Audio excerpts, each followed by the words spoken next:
Hello everyone, কেমন আছো তোমরা সবাই? আমরা কিন্তু খুব ভালো আছি। সুকল্যাণের সঙ্গে পৃথ্বীরাজদার আড্ডার ফার্স্ট পার্টটা তোমরা যারা যারা দেখেছো তাদেরকে অনেক ধন্যবাদ। আশা করি তোমাদের খুব ভালো লেগেছে। আজকে আপলোড হবে তার সেকেন্ড পার্ট, তোমরা কিন্তু অবশ্যই সবাই দেখবে। আশা করছি এটাও তোমাদের খুব ভালো লাগবে। ফটোগ্রাফি সম্পর্কে খুঁটিনাটি অনেক কিছু জানতে পারবে, তোমাদের কাজেও লাগতে পারে। তো চলো এবার আমরা দেখে নিই তার সেকেন্ড পার্টটা।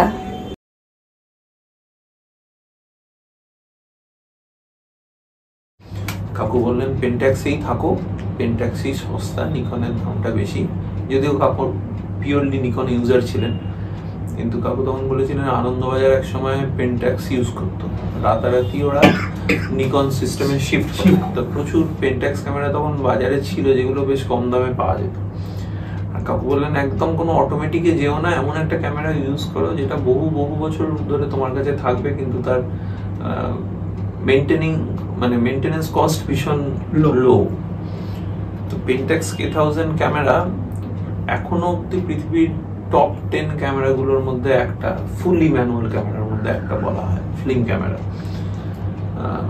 তো ওটা ওপেন মিটার রিডিং ছিল, মানে লেন্সের ক্যাপ খুললেই মিটারটা চালু হয়ে যেত। Silver Chrome body. তো এটাই আমি প্রথম ইউজ করি উইথ 50mm f1.8 লেন্স। আর একটা আমার ক্যামেরাটা 5-6 হাজার টাকাই দাম হতো, আমি এটা বায়না করেছিলাম বলে ওটা একটু কিনতে হলো। ওটা অ্যাকচুয়ালি আমার বন্ধু মাথায় একটুখানি ঢুকিয়েছিল, একটা লং লেন্স নেই। লং লেন্স বলতে আমি একটা লং জুম নিয়েছিলাম 70-210 4.5 5.6। এবার এই লেন্সটা নেবার পরে কাকু আমাকে কিছু বলেনি, কাকু পুরো এই ব্যাপারগুলো টেস্ট করতেন। তুমি লং লেন্স নিলে? হ্যাঁ লং লেন্স নেবো। এটা হচ্ছে 2005-এর এরকম শুরু দিকে, না 2004। তো মানে আজ থেকে প্রায় 20 বছর আগেকার কথা বলছি, 2003-4। সেকেন্ড ইয়ারে উঠে, ফার্স্ট ইয়ারে তো ওই বাবার জেনিথ 3M ক্যামেরাটা ইউজ করতাম, তারপরে এইটা। এবারে নিয়ে কেন কিনলাম তার একটা কারণ হচ্ছে, সে বছর আমরা পুজোর ঠিক আগে আমার জীবনে প্রথম পাহাড় যাওয়া, এবং এই প্রবুদ্ধর জন্য আমাদের একটা গ্রুপ ছিল, মানে আমাদের বন্ধুদের, প্রবুদ্ধ প্রিয়তোষ পৃথ্বীরাজ, মানে আমাকে P3 বলা হতো। তার সঙ্গে আমার আর এক বন্ধু সুমন, ও একসঙ্গে কেমিস্ট্রিতে একটা বন্ডিং আছে SP3 বলে। ওই SP3 বন্ড আমরা প্রবুদ্ধর মা বাবার সঙ্গে, কারণ প্রবুদ্ধই সব থেকে বেশি পাহাড় রিলেটেড জিনিসপত্র জানতো।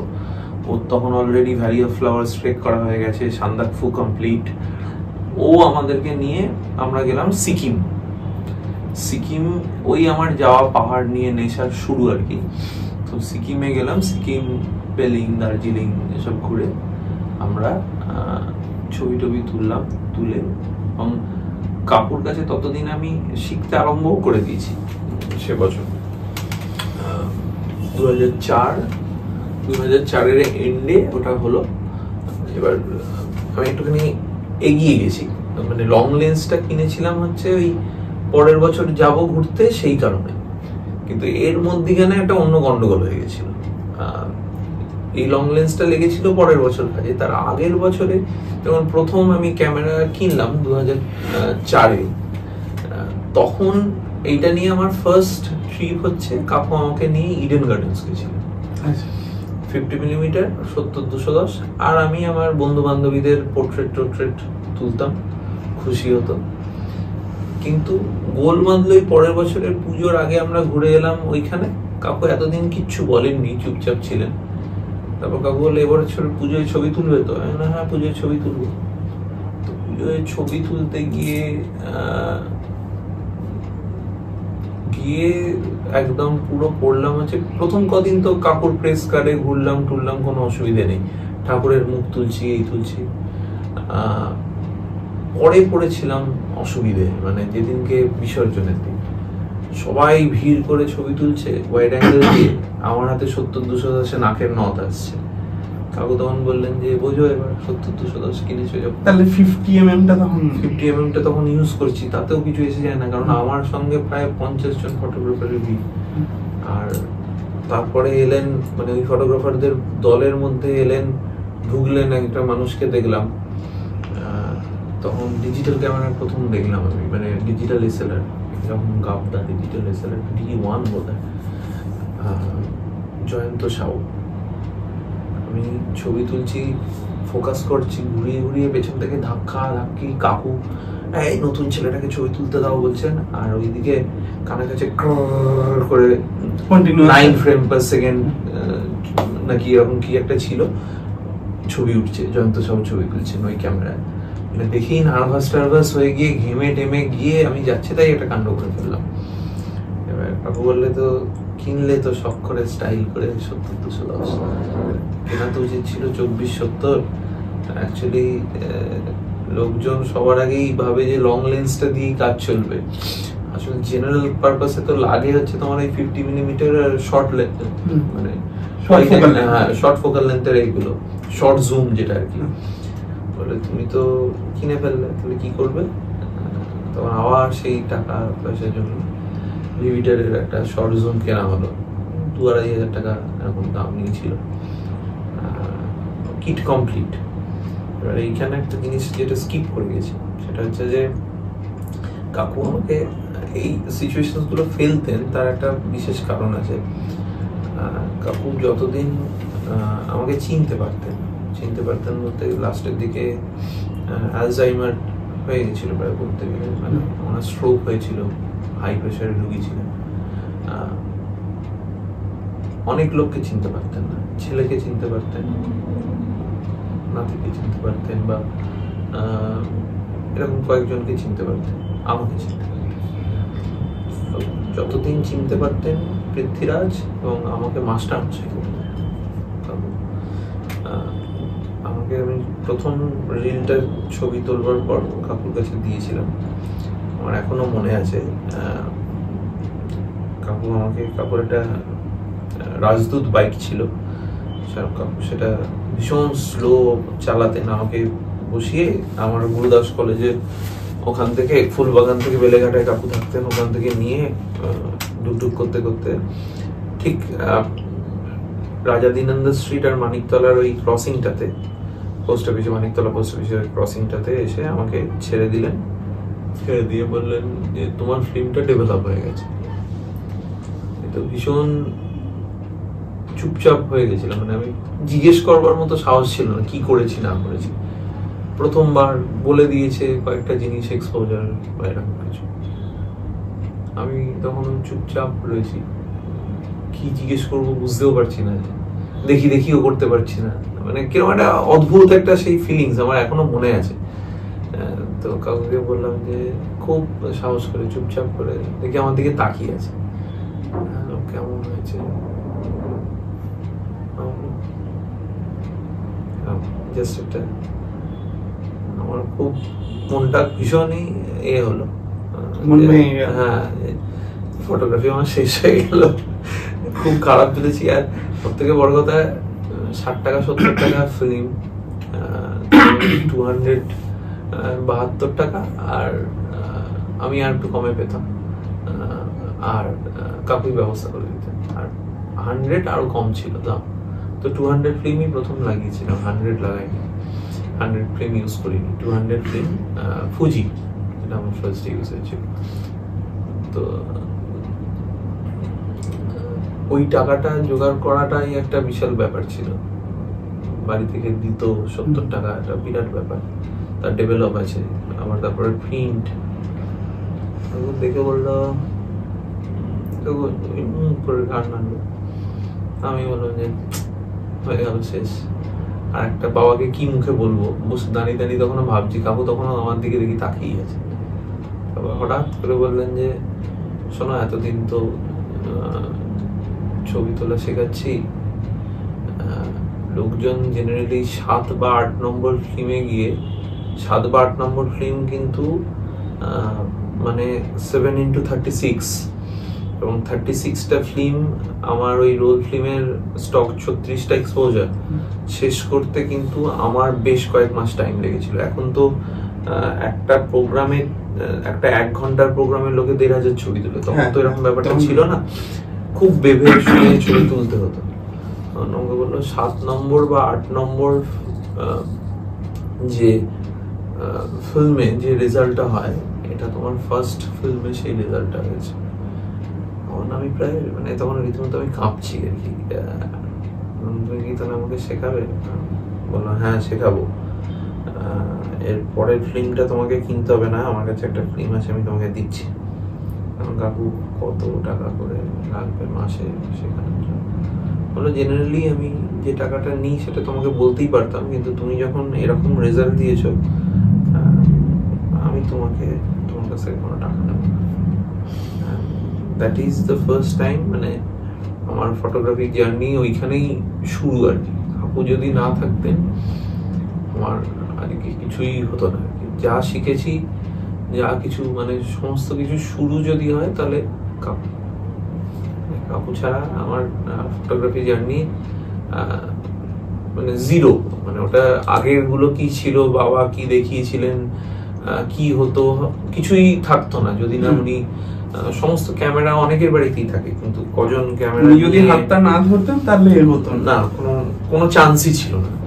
তো আর অবভিয়াসলি আমার বন্ধু, মানে সবারই দেখো বাবা কিনে দিচ্ছেন, বন্ধু আমাকে ওই ইন্টারেস্টটা নিয়ে এগিয়ে দিচ্ছে, সব ঠিক আছে, but ultimately end of the day একজন মানুষ যিনি গাইড করছেন সামনে পায়োনিয়ার হয়ে, যার ফুটপ্রিন্টসটাকে ফলো করছি, সেটা যদি না থাকে তাহলে ভীষণ রকম ভাবে সবাই দিশাহারা হয়ে যায়। ওটা আমি ভীষণ লাকি যে পেয়েছিলাম, এবং আমি এখনো ওই জন্য ভীষণ রকম ভাবে বিশ্বাস করি ফটোগ্রাফি কিন্তু ভীষণ গুরুমুখী বিদ্যা। মানে গুরু যা বলেন এবং যে টিপস গুলো দেন, এটা সবার সঙ্গে মিলবে না এই কথাটা, এটা কিন্তু আমি ইন জেনারেল বলছি না, আমার পার্সোনাল, আমাকে তুমি জিজ্ঞেস করলে আমি তোমাকে এই কথাটা বলছি। সেখানে আমার যে পার্সপেক্টিভ সেটা হচ্ছে ভীষণ গুরুমুখী বিদ্যা।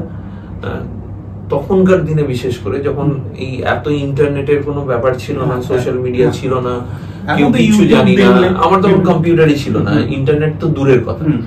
সেই সময় এটা দেখো এখন এআই তে তুমি একটা ইনস্ট্রাকশন দিলে একটা ছবি, একটা লেখা তৈরি করে দেয়, কিন্তু যারা বেদ লিখেছিলেন সেই বেদ কিন্তু একসময় গুরুমুখী বিদ্যাই ছিল, যে কারণে বেদের নাম শ্রুতি। তো এই জিনিসগুলো গুরুরা ভীষণ রকম ভাবে নিজেরা নার্চার করে তার পরের জেনারেশনকে দিয়ে দিতেন, এবং সেই দেওয়ার মধ্যে কিন্তু অনেক কিছু কাস্টমাইজেশন থাকতো, যে কাস্টমাইজেশন গুলো তুমি হয়তো লাইফে একজন ফটোগ্রাফার হয়ে সারা জীবনে করতেও পারো, অথবা সারা জীবনে কোনোদিন ওই জিনিসটা সম্পর্কে জানতেও নাও পারো, কারণ internet can bring you the information. Information আর নলেজের মধ্যে একটা ডিফারেন্স আছে। ওনারা কিন্তু শুধু ইনফরমেশন দিতেন না, সেটাকে নলেজে ট্রান্সফার করতেন। এই জায়গাটা কিন্তু কাকু তৈরি করে দিয়েছে। মানে কাকু কিরকম ভাবে ছবি তুললে ছবির স্যাচুরেশন বাড়বে মেঘলা দিনে, ফিল্মের তো হোয়াইট ব্যালেন্স বা এইসব জিনিসপত্রগুলো জানতাম না, সমস্ত কিছু জিনিসগুলো টুকটাক টুকটাক করে কোয়ারিজটা, মানে ঘোড়া জল খেতে চাইবে তাকে ওই পন্ডের সামনে নিয়ে আসাটাও একটা বিরাট ব্যাপার, সেই জায়গাটাকে উনি তৈরি করে দিয়ে গেছেন। তারপর বাকি জার্নিটাতে হেল্প করেছেন, এবং সেটা হয়তো করেছিলাম বলেই, এবং খুব কম বয়স থেকেই, মানে ফটোগ্রাফির কম বয়স থেকেই আর কি আমার কাছে, যেহেতু আমি কিছু জিনিস একটু তাড়াতাড়ি মানে কি বলবো, মানে আমি অ্যাকোয়ার করে নিতে পারতাম, বা নিজে জানবার একটা ইচ্ছে ছিল যে খুব জানতেই হবে, নাহলে প্রবলেম। সেই কারণে একটু ডেপথে নিতাম জিনিসগুলোকে, ডেপথে জানবার চেষ্টা করতাম, তাতে একটা ওভারঅল আইডিয়া তৈরি হতো। আর কাপুর নানান রকমের ক্যামেরা ছিল, সেগুলো আমি ক্যামেরাই বইতাম। আজকাল ক্যামেরা কাউকে দিয়ে বলে হয়তো অনেকেই রাগ করে না, আমি কাপুর 2-3টে ক্যামেরা ব্যাগ বইতাম, আমার কিছু এসে যেত। এইগুলো আমি প্রত্যেকটা ক্যামেরার একটা স্ট্র্যাপ কতখানি এটা ঝুললে সুবিধে, কতটা না ঝুললে সুবিধে, কিভাবে ইউজ করতে হয়, কিভাবে তুললে ভীষণ স্লো সেটা স্পিডেও ছবি তোলা যায়, এইসব জিনিসগুলো সব কাকু আমাকে বলতেন, এগুলো করো, চোখ বুঝে দেখবার চেষ্টা করো, যে তোমার এই বুঝবার ফিল করবার চেষ্টা করো যে তোমার ব্যাগের মধ্যে কোথায় কি জিনিসপত্র আছে। যেটা আমি পরে জন হেচকোর বইতেও পেয়েছিলাম, সেম জিনিস, যে চোখ বুঝে অন্ধকার ঘরে দেখবার চেষ্টা করুন যে আপনার ব্যাগের মধ্যে কোথায় কি রয়েছে, চট করে যদি ক্যামেরা লেন্স বদলাতে হয়। এইসব জিনিসগুলো আমি শিখতাম। বলতো যে কমন লাইট গুলোতে এক্সপোজার চেক করো, তোমার তো আইএসও জানোই কত, তখন তো আইএসও এইভাবে চেঞ্জ করা যেত না, আইএসও ঘুরিয়ে ঘুরিয়ে ঘুরিয়ে ঘুরিয়ে দেখতাম যে কততে কত, কিরকম কি ডেপথ, এইসবগুলো কোন শাটার স্পিড, এইগুলো ভীষণ প্র্যাকটিস করতাম। এই হচ্ছে ফটোগ্রাফির জার্নি শুরু। আর এইগুলো করাতে আমার বেশ কিছু নলেজ তৈরি হয়ে যায়, এবং কাকুর হেল্পের জন্য। তখন কাকু আরেকটু পরে যারা ছবি তোলা শুরু করছে তাদেরকে আমার কাছে নিয়ে আসতেন, এবং আমি তাদেরকে বোঝাতাম, খুব ইন্টারেস্ট নিয়ে বোঝাতাম। কাকু ভুল হলে কাকু শুধরে দিতেন। কিন্তু এই প্র্যাকটিসটার জন্যই বোধহয় কাকু আমাকে প্রথম থেকেই মাস্টারমশাই করে রাখতেন। তো আমার যত না ছবি তোলবার কম্পিটিশন বা এইসবে দেওয়ার ইচ্ছে হতো, তার থেকে বেশি কেউ আর কি তখন থেকেই একটা ইচ্ছা হতো যে কেউ যদি এটা বলে তাকে আমি যদি এরকম শিখিয়ে দিই। এবং এরকম ভাবতাম যে মানে নিজেকে এরকম ধরনের জায়গায় বসিয়ে ভাবতাম যে ধরে নিচ্ছি আমার সামনে একটা 4-5 বছরের বাচ্চা এসছে, সে সব কিছু বোঝে না, তাকে যদি বোঝাতে হয় আমি কিভাবে ডেফিনেশনস গুলো তৈরি করব, কিভাবে এক্সাম্পলস গুলো দেবো যাতে সে সঙ্গে তার ইন্টারেস্টটাও কি করে গ্রো করবে। একদম সেইটাই, কতটা সোজাভাবে জিনিসগুলোকে তৈরি করা যায়, সেই জায়গাটা আমি রেডি করবার চেষ্টা করতাম নিজের মধ্যেই, নিজের সঙ্গে রিসাইটেশনের মতো করে নিজের মনে মনেই করতাম। এই করতে করতে আমার ছবি তোলাটার একটা ওর পরের বছরেই মানে 2005-এ ওই যে ঘুরতে গেছিলাম বললাম সিকিমে, ওখান থেকে এবং আমার ফার্স্ট রিলের যে ছবি পোর্ট্রেট, এই দুটো জায়গা থেকেই আমার মনে আছে দুটো ছবি পাওয়া গেছিল, যেটা একটা এক্সিবিশনে ইউজ হয়েছিল, আর একটা আমার প্রথম ওই ঘুরতে যাওয়ার সময় আমি দুটো ফিল্ম ইউজ করেছিলাম। একটা ক্যামেরা কাকু আমাকে তখন ধার দিয়েছিলেন, একটা ইউজ করেছিলাম নর্মাল ফিল্ম C41 প্রসেসিং, আর একটাতে হচ্ছে ট্রান্সপারেন্সি। এই ট্রান্সপারেন্সিটা কেনবার পরে আমার মনে আছে আমাকে বহুদিন, মানে বলা ভালো বেশ কয়েক মাস হেঁটে বাড়ি যেতে হয়েছিল এবং হেঁটে ফিরতে হয়েছিল, কারণ একটা ট্রান্সপারেন্সির দাম যথেষ্ট ছিল। সেই ট্রান্সপারেন্সি আবার সেটাকে ডেভেলপ করা একটা হিউজ কস্ট। কিন্তু কাকু দেখে মানে নাচতে বাকি রেখেছিলেন কি রেজাল্ট হয়েছে এবং সেই ছবি এখনো মানে ওই ছবি থেকে আমার প্রথম ন্যাশনাল সিলেকশন, তারপর 2005 সালে 2006-তে ন্যাশনাল সিলেকশন হয়েছিল, আর 2006 তো হ্যাঁ 2006 হবে, তারপরে 2007-এ প্রথম এক্সিবিশন, একই সঙ্গে এক্সিবিট হলো তোমার প্রথমে আমাদের গগনেন্দ্র প্রদর্শনশালা, তারপরে নন্দনে ছবি স্যাংচুয়ারি এশিয়া প্রাইজ পেল, একাডেমি অফ ফাইন আর্টস প্রাইজের পরে আমার ছবি স্যাংচুয়ারি এশিয়া থেকে আমাকে ইনভাইট করা হলো একটা গ্রুপ অফ ফটোগ্রাফার্সকে রাজভবনে। তখন রাজ্যপাল ছিলেন গোপাল কৃষ্ণ গান্ধী। তো গোপাল কৃষ্ণ গান্ধী সঙ্গে আমি মিট করলাম, সেখানে একটা বই রিলিজ হলো, এবং অদ্ভুতভাবে কাকু তখন বহুদিন মানে আমার রাজা কাকু, যার কাছ থেকে আমার বাবার ভাই আর কি, বহু বছর হলো তখন মারা গেছেন। রাজা কাকুর তোলা একটা ছবি, ওটার মধ্যে ওখানে নাম দিয়ে লেখা ছিল, ওই স্যাংচুয়ারি এশিয়া থেকে ওই ছবিটাকে ইউজ করা হয়েছিল। মেছো বেড়াল হাওড়ায় তার অস্তিত্ব আবার পাওয়া গেছে, সেটার উপরে ওই বইটার মধ্যে ওয়াইল্ড লাইফের একটা প্রুফ সেটার মধ্যে ছিল, ফিশিং ক্যাট। তো সেইখানকার একটা ছবি, এবং প্রথম এই ফিশিং ক্যাটের সম্পর্কে প্রথম যে অফিসিয়ালি সেটা নিয়ে কাজ করা বা কিছু, সেটা 90s রাজা কাপুরা করেছিলেন, তো সেইগুলোর কথা ওখানে ছিল। মানে ভীষণ একটা নস্টালজিক মোমেন্ট। আর আমার ওই ছবিটা তো বহু জায়গায় সিলেকশন হয়েছিল। আমাদের এক্সিবিশনে কাপুর ছবির পরেই আমার ছবি সেকেন্ড, মানে পাবলিক ভোটিং সিস্টেমে সেকেন্ড হয়েছিল। তো এই সমস্তগুলো পরপর হয়, তখন আর পেছন ফিরে আর কোনো উপায় নেই। তাহলে কেমন লাগলো তোমাদের আজকের আড্ডার পার্টটুকু? এরপর আসবে লাস্ট পার্ট। আশা করছি আজকের ভিডিওটাও তোমাদের আগের মতোই ভালো লেগেছে। যদি তোমাদের আজকের ভিডিওটা ভালো লাগে তাহলে প্লিজ লাইক করো, শেয়ার করো, কমেন্টস করো এবং সাবস্ক্রাইব করতে ভুলো না। তোমাদের সঙ্গে দেখা হবে আমাদের আবার পরের ভিডিওতে। ততক্ষণ খুব ভালো থেকো এবং কাছের মানুষদের ভালো রেখো। আজকে এখানেই আসি, টাটা।